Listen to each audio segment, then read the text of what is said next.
The Elite Aerosports RAYZR aircraft begins. Looking forward to putting this one together. This is a beautiful aircraft.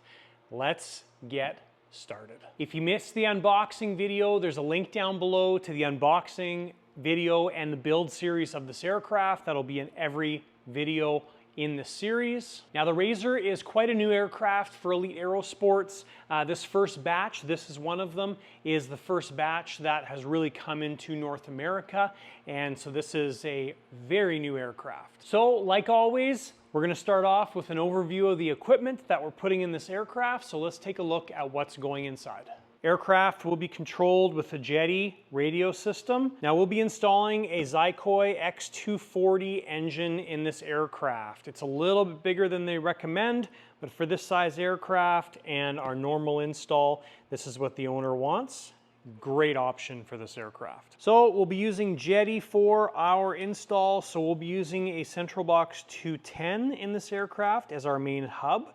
We'll be using two Rex 7 receivers. These both have the 40 centimeter dipole antennas, and we don't have one laid out here. We have to find one, but we will be using an R3 for remote on-off on this aircraft. Of course, installing a Cortex Pro gyro meshes so well with the Jetty system. And our servos here were a bit of a mix match for the servos, so we'll be doing 599s on elevators, ailerons, and rudder. The 1220 is our nose steering servo, and our 9930s are for the flaps. UAT, we'll be using the Model Aviation's product UAT for this install. And of course, the Electron gear. Now this gear has been painted or powder coated by JT Hobbies, Joe Tamez. And the wheels have been done in black and the legs have been done in white. Great combination, suits this aircraft very well. And then of course ER50 retracts. And we will be doing our standard Bluetooth setup. What does that mean? Well, it means that when you look in the aircraft, it'll be completely hidden. All the components will be hidden and you won't be able to see anything. It'll look like there is no electronics in the aircraft other than the front landing gear, batteries tucked up front, and maybe your antenna that you'll be able to see. We will also be painting the inside of this fuselage, so exactly the same setup that I did on my personal BDX. So we'll be using Rust-Oleum gray primer and the stone for the accent texture inside the fuselage. And then for protection, we've got our Revic wing bags. That's all the owner needs for this aircraft. So we've got a pair of bright green wing bags, of course with our logo, and great way to protect the wings and surfaces of your aircraft. So that's the starting point for this project. We do have to get our Rex or Jetty items updated, so we'll do that as a first step, and we'll set up a new model in the radio. That's basically the first step of any project that we do. Now, one of the keys, and I kind of share this very often, I've got a default model in my radio system. Now that default model, it makes the setup of a new aircraft very simple because it has a ton of your little things that you normally have to work through if you're setting up a new model from scratch. It's got all that work already done for you. So I suggest once you have a good model set up, copy that, set it as a default model, and then use that for setting up any new aircraft. Obviously you may change ports around and stuff, but really saves so much time. So I got to see the RAYZR fly in December of 2023 when I went to the Jets Over Miami event, I believe, I think it was in December, and really, really cool aircraft. Ali Machinchi and Pablo from EA Jets were flying the RAYZR, and very impressive plane. That was kind of the debut, was around that time. Couple things I loved about it initially, and I love even more seeing it in person. Huge elevator surfaces, huge center hinged rudder surface, which is wicked. Nice thick carbon horns everywhere, and just awesome. Seeing this one is pretty darn cool. It's just built absolutely beautifully. I love the single piece horizontal stab, so that's all one single piece. And the canopy system is very unique. I kind of covered this in the unboxing. But basically the canopy here, you've got a single pin on the front, so very, very nice thick pin. Guides on the side there, you've got 4 guides, 1 bolt holding it in. And the rear part here, rather than having this all as one big piece, they did it as 2 separate pieces, which is awesome. And you've got a huge thumb screw here as well. So we can just undo this, and the back part comes off. And back section here, you've got 2 big pins, 2 locating tabs on each side, and then of course your screw there. So when this is off, like I said, you've got great access to the engine hatch, tank, everything is wide open and just slick. So normal operations, obviously for fueling and battery install, you're just taking the front portion off. So really slick setup, nice intakes here, so nice high intakes. And one of the things I really like for grass operations with the Elite Aerosports, like the BDX, this guy, is the leg comes up forward. So when the leg is down and you're taking off or taxiing around, any grass that gets kicked up is behind the opening for the leg. So it's, you know, shooting up back here, and then with this plane you've got nice high intakes, so it's a very slick setup, great grass aircraft as well. So there it is. So we're going to take some of this equipment out, some of our plates out, our tank out, pipe out, and we are going to start getting things prepped for painting this fuselage. All right, so we're burning in our servos here, cycling our servos. We do this with our jetty box. I've covered this so many times in previous videos, but it's such an important thing to do. So we run these for 990 cycles per servo. They get warm. It's basically, point of doing it is to ensure that if any problems are going to show up, usually with an electronic device, it happens in the beginning of its life. So we want these or any servos to fail while it's on the tester, not while it's in the plane. So we're just going through all of our servos doing that.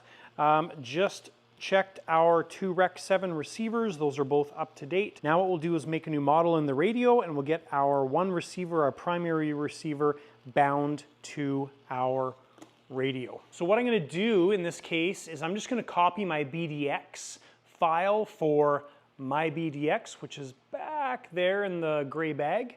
And it's essentially the same kind of layout, same turbine, same all that stuff. So it'll be very simple just to use that program, and it'll be a great start. So I'm just going to copy that, and we'll get that bound to our primary receiver. So fuselage is all prepped and ready to go. A couple of the specifics, obviously we've got the entire outside prepped off.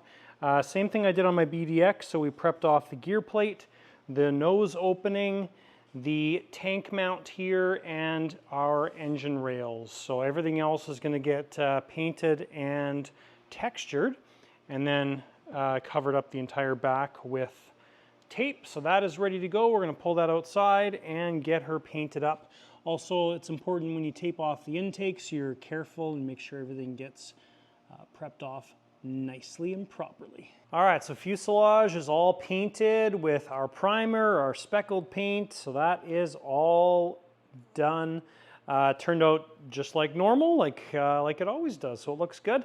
Once you get all the prep off and everything, of course, it looks even better, so very happy with how all that worked out. All right, so with our fuselage section waiting to dry, we are going to move on to our tail section. So our horizontal stabs, vertical stab, and get that ready to go. So I'm going to pull this guy apart, and we will take a look at what we're going to do as far as planning goes. All right, so just getting the rudder surface sorted out here. So the servo itself, based on the single linkage that's the longest, which of course is the rudder, because that's the only single we have. So that means that the servo needs to sit in the slot just like that. Now the nice thing with the way this is positioned is you can get your servo arm mounted, tuck your servo in, and then your servo arm just straightens out and comes out the slot.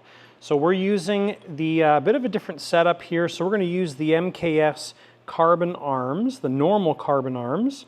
So we're going to use the 30mm hole. So we're going to sand this guy down to about here, and this would be way too long for the rudder surface. So that is the hole we're using, the mid hole or the second hole. And we're also switching out our hardware. So we're going to use the stock ball joint on the captured side, which is captured on both sides. We've taken this ball joint off, and we are going to be installing rcjets hardware. Now this stuff is 3mm regular threads on this side, so it's a clevis, and it uses a little pin with an E-clip that holds it in place. I'll show you guys the part number that we're using right there. So this is the part number and stuff right there. So that's what we're putting on the one side. So the reason we're not using the same setup that I used on my BDX is because on the BDX you get aluminum ball joints and you get a regular and backwards threaded rod. The RAYZR, I think, is a little bit lighter aircraft. They've built it a little bit lighter, so the double ball joints on the RAYZR, plastic ball joints, probably a great system, but if we are not going with those crazy heavy servo arms, not using two ball joints, this is a really great option. And these clevises, these rcjets double captured clevises are awesome. So it'll be a good setup for this aircraft. All right, so we've sanded down our servo arm there to the second hole. So now what we can do is we can get our rudder servo plugged in, and we can get our servo arm centered. So we can unplug it, twist it over like this, and then install the servo into the surface. So we'll turn our radio on here. We've started up our radio system, receiver system, and let's take a look. So our rudder is port number 7. So for about the past year, I've been using these panhead servo screws for almost every single build. So I've been basically buying these by the package. They're awesome. And yeah, so anyways, that's what I use to screw the servo down. Now the servo is in place. We've got the ball joint end completely done up. I switched the linkage out here because we needed to go a little bit shorter, and the stock linkage, one of these ends was a little bit bent, but you can see there that we were a little bit too long on the rudder linkage, which is fine. So we've got a piece of 3mm rod, and this Allen key is just in there to get it centered. So now our rudder surface is centered. So what we'll do is I'm going to take a piece of carbon rod, lay it up here, and we'll get that piece of carbon rod cut and ready to install on our 3mm rod. But we want to get that sized before we fasten this guy down. All right, so we got our rudder servo lead done up here. So I've basically measured this to go all the way to the front of this cavity here, and our snake skin on the wire stops right at this joint or former right there. And then on our fuselage side, we're using the this version of the ash lock connector. So this will be glued into the fuselage. And then on the surface side, we've got the other locking ash lock connector. So those will just stick together. So this rudder basically is really never coming off, but it's obviously nice to have a nice locking connector that is removable if you want to take the vertical stab off the aircraft. So we'll make a slot in our fuselage and get this portion installed. All right, so vertical stab is ready to install. We've got our wire mounted, we've got it plugged in. Now we'll just sink that down and Loctite our screw in place. So just been working on the elevators here, and I made a couple changes. So initially I was going to go with the clevis setup that we did on the vertical stab or rudder, but the alignment here is not quite straight. So when you get this servo mounted in place, it's got a little bit of an angle, so it's not really conducive to using a clevis on this side. So we're going to use the double ball joint setup. Also switch to a heavy duty MKS aluminum arm. These arms are a little bit more expensive, but they are awesome. So that means we are not going to be using our carbon arm here with the clevis, which is totally fine. But it does also give us a little bit more length on our arm here. So these arms are a 1 inch to 1.5 inch arm. That's the 2 hole positions on them. The carbon arms here, if you're going by inches, this one is 1 3/16. So it's just a little bit longer on that aluminum arm, like it's a 16th longer. Millimeter wise, these guys are 30, and I think that that aluminum arm would be like 32, 33, somewhere in that range. So a little bit longer. We don't really need that extra length as much. we can still get about 20 millimeters of travel, actually a little bit more, but with this aluminum arm we get more than 20 millimeters of travel, so it does give us a little bit better opportunity to have more travel on our elevators. And yeah, anyway, so that's how we're setting it up. Also, the alignment here is a little bit better because these aluminum arms sit closer to the servo. The carbon arm in here would actually sit further away. So alignment, these guys are better. The servo's not screwed down right now, it's just sitting in there. So we've got both of our servos installed. I just drilled out our holes in our horizontal stab for our screws. So all I do is I just drill these out, and then I take the cover plate off and we just oversize those a little bit because those holes are too small for the screws to fit through them, and you can damage those. So you need to open up those holes a little bit. So we're gonna get those guys screwed in place. Now we're not gonna put our linkages on until we're able to hook these servo leads up to our receiver to make sure that we've got it all centered. So for right now, they're just gonna sit there and float. All right, so we've got our wires coming out here. Now there's a couple ways to deal with your horizontal stab wires. Now if you look on the Elite Aerosports website, you'll see that I think there's a picture of an MPX connector sitting right here. So that's not a bad idea if you are taking the horizontal stab off on a regular basis. But the owner of this aircraft, basically that horizontal stab and vertical stab will stay on all the time. We still want to make it removable for service, for if he sells the plane and it gets transported somewhere. So you still want to make it removable, which is what we're going to do. But we're just going to use regular servo connectors and some heat shrink tubing in this case. So it's going to be removable, but not removable for daily flying because it's not needed. So we've put snakeskin on this guy. It's nice and long, so if we need to bring it somewhere forward in the fuselage to connect it, we've got that ability, but otherwise we can just tuck that in and it can go wherever it needs to go.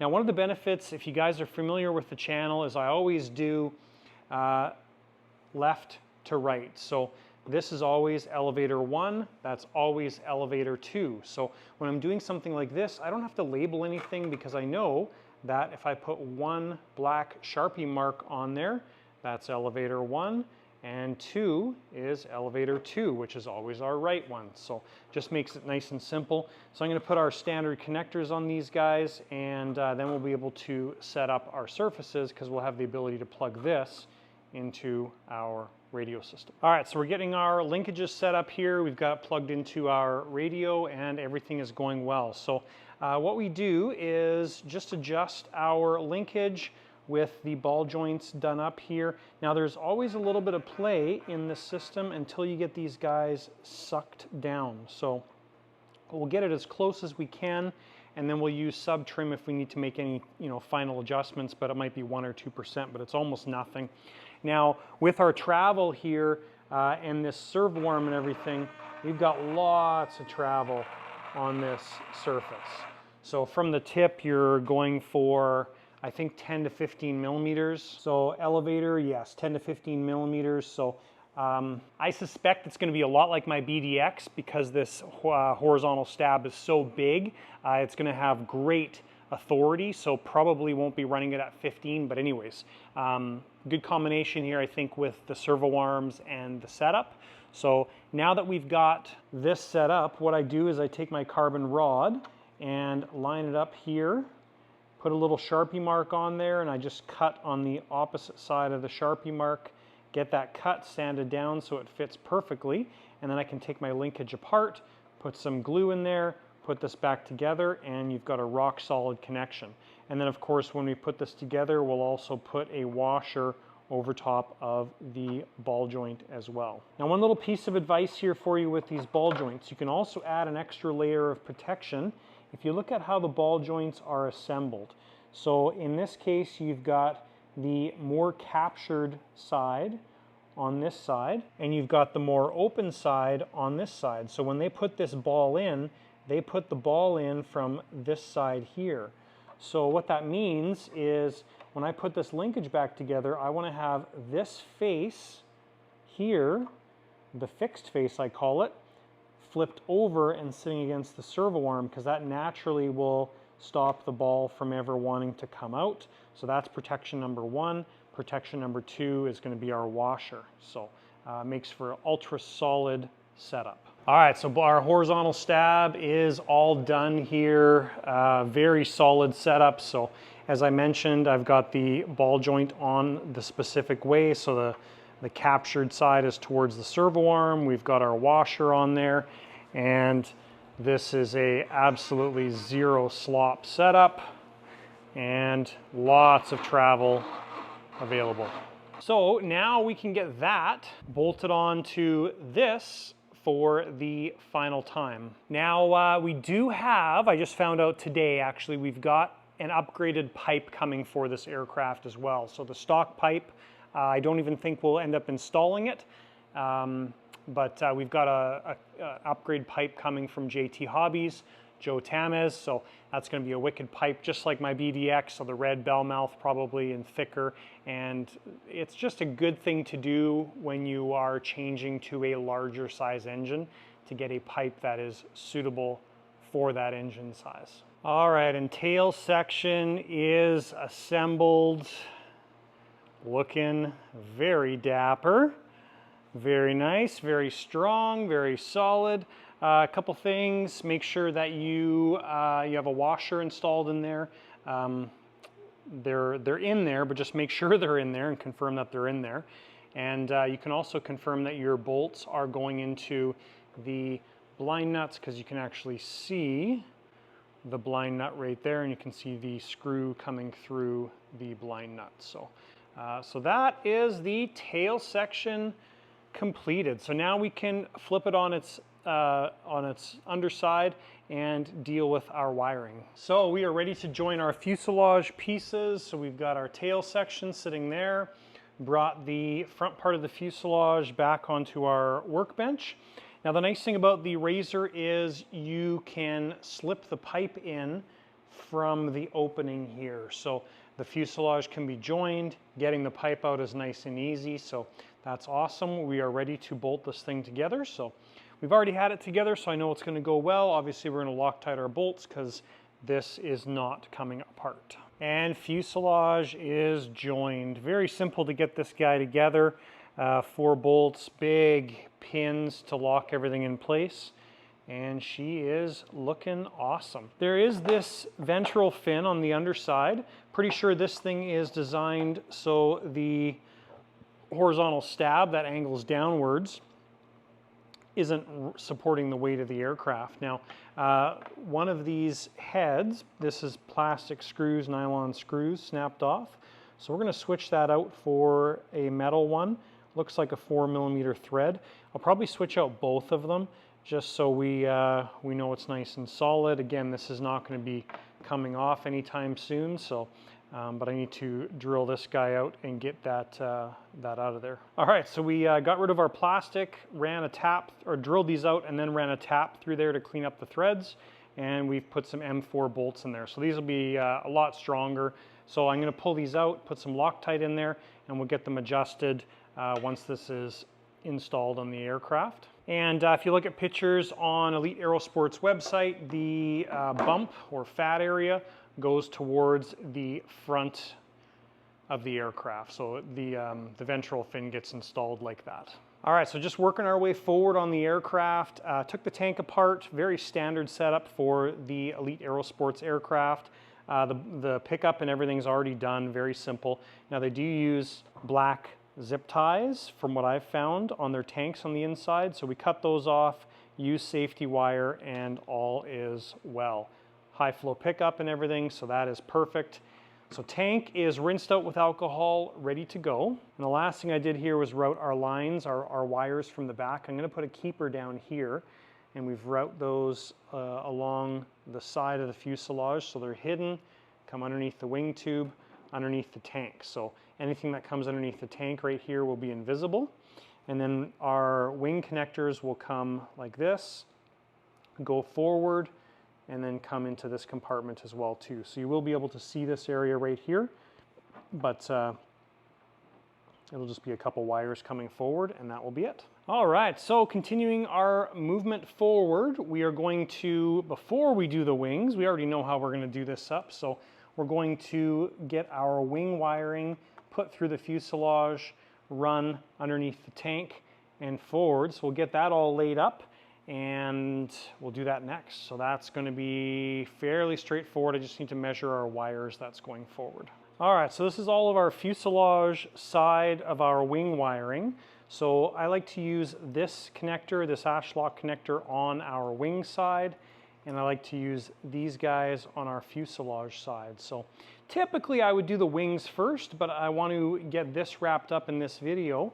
So we are going to take the white wire out of 4 of these guys because those are going to be used for our gear and brakes. And then we've got aileron flap. So I'm going to get these guys done up and then we will get them installed in the plane. So wing connectors are installed on the fuselage side. There's a shot with the tank in place. I painted the black part, or the back part of the tank, the mount and everything black, so that would be not ugly. And also the tank brace that holds it in, we painted all the exposed wood black as well. And there's the path for our wires when they go into the fuselage. So we've got them going into keepers. Keepers are fastened down with a little bit of E6000 or shoe goop.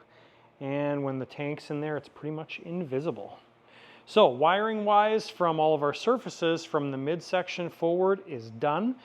We do still have to put our turbine wire in place. So I'll probably get that done and then we can install our tank. So we've got our turbine wire in place. Obviously can't put the turbine in until our pipe shows up, but at least the wire is pretty much located where it needs to go. And that runs forward to where our data relay module is going to mount, which is right in this area. Basically this layout in here is going to be exactly the same as my BDX. So fuel pump here. Data relay module, I think the Cortex was here, central box right there, and gear controller. So pretty much the exact same layout. So now that we've got that stuff run, we can mount our fuel tank inside this aircraft. So fuel tank is pretty straightforward. You have the 1 bolt in the back here holding it down into the blind nut that's in the airframe. We're going to Loctite that stuff obviously, and then our bracket goes over top, and same thing, 2 bolts already mounted, already fixed, easy to install. So often here at the Lighter Side of RC, we come across aircraft from clients that we've built for clients and they're looking to sell their aircraft, or we've got our own aircraft that we're looking to sell.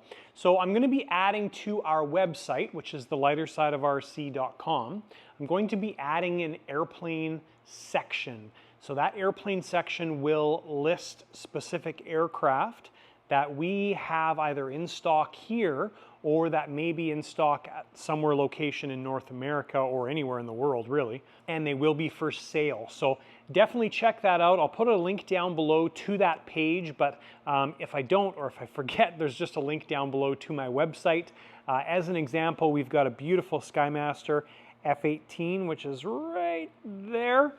And it's been for sale for a while. It's turnkey with jetty stuff, and it's for sale. So anyways, that'll be posted on there. That'll be one of the first aircraft we see posted on that page or that site.